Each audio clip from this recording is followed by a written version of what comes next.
राष्ट्रीय स्वयंसेवक संघाकडून आज बौद्धिक आयोजित करण्यात आले। नागपूरच्या रेशीमबाग कार्यालयामध्ये बौद्धिक पार पडणार आहे। महायुती घटक पक्षाचे आमदार जाणार का याकडे सर्वांचंच लक्ष लागलंय। मंदा म्हात्रेंची रेशीमबागेमध्ये उपस्थिती आहे। तर मंदा म्हात्रे रेशीमबागेमध्ये पोहोचलेले आहेत।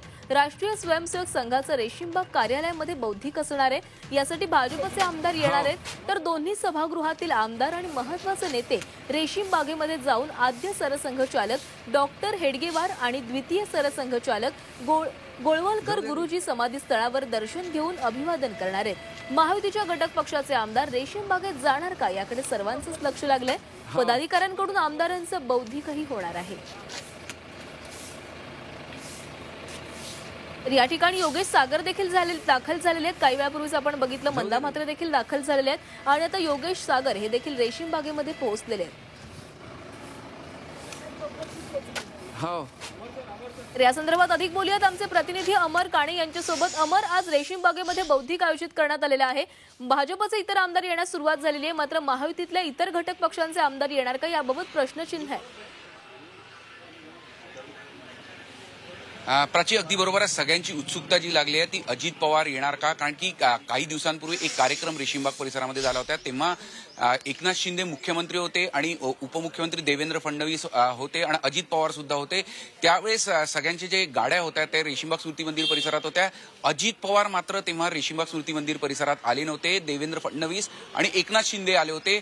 अगदी 6 महिन्यापूर्वीची ही घटना आहे। त्यामुळे आता परत एकदा अजित पवार खास करून येणार का याची उत्सुकता सगळ्यांना लागलेली आहे। एकनाथ शिंदेचं जे शेड्यूल पडलंय त्यानुरूप ते आज रेशीमबाग स्मृती मंदिर परिसरात येणार असल्याचं सांगण्यात येत आहे। पण अजित पवार आणि राष्ट्रवादी काँग्रेस अजित पवार पक्षाचे आमदार हे रेशीमबाग स्मृती मंदिर परिसरात येणार का याकडे सगळ्यांचं लक्ष लागलेलं आहे।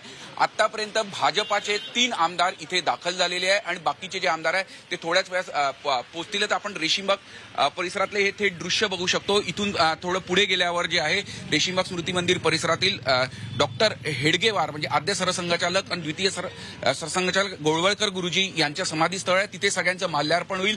त्यानंतर सगळे जे आमदार राहतील महायुतीचे ते एकत्र येतील। त्यांना राष्ट्रीय स्वयंसेवक संघाच्या पदाधिकाऱ्यांकडून बौद्धिक देण्यात येईल। खरं तर ज्या विचारांवर हे सगळं सरकार चालतं त्या दृष्टीने हे सगळं असतं। अजून काही आमदार दाखल होण्यास सुरुवात झालेली आहे। आपण हे थेट दृश्य बघू शकतो की एक आमदार दाखल होण्यास सुरुवात झालेली आहे। रेशीमबाग परिसरात जेव्हा येतात तेव्हा राष्ट्रीय स्वयंसेवक संघाची जी शिस्त आहे त्या अनुरूप सगळ्यांना एका पाठोपाठ येण्यात येतं। आपण आपली प्रतिक्रिया सुद्धा जाणून घेणार। वेगळा अनुभव खऱ्या अर्थाने संपूर्ण देशामध्ये राष्ट्रीय संघाच्या माध्यमातून देश हा एकसंघ होत आहे आणि आजचाच अनुभव नाही, आमचा फार पूर्वीपासून अनुभव आहे।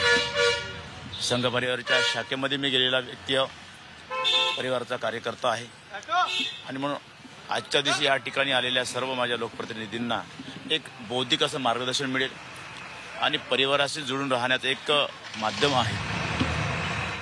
आणि देशातलं हिंदुत्व जर खऱ्या अर्थाने जागृत ठेवायचं असेल तर आमच्यासारख्या सर्व लोकांनी,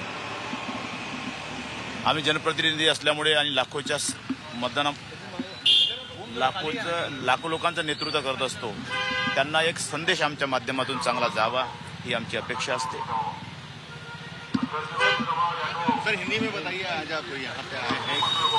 आपण बघू शकतो प्राची की एक आमदार दाखल होण्यास सुरुवात झालेली आहे। स्मृती मंदिर परिसरामध्ये साधारणतः 8 वाजता जो आहे तो आमदारांसाठीचा जो कार्यक्रम आहे, नियोजित कार्यक्रम, तो सुरू होईल आणि त्यानंतर सगळ्यांनी दर्शन घेतल्यानंतर समाधी स्थळाचं त्यानंतर एक आमदार तिथे वाल्मिकी सभागृहात जमा होतील आणि तिथे त्यांचं बौद्धिक संघाच्या पदाधिकाऱ्यांकडून करण्यात येईल।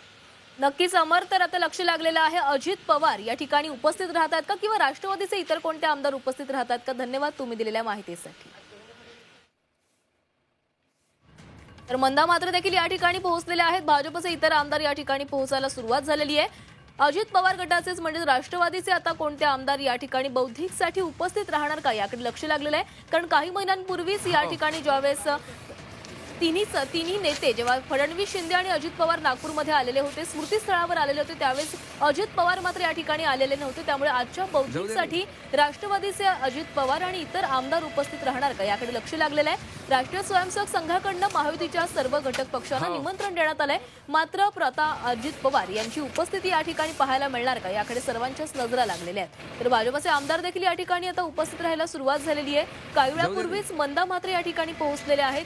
योगेश सागर देखील या ठिकाणी पोहोचलेले आहेत. हो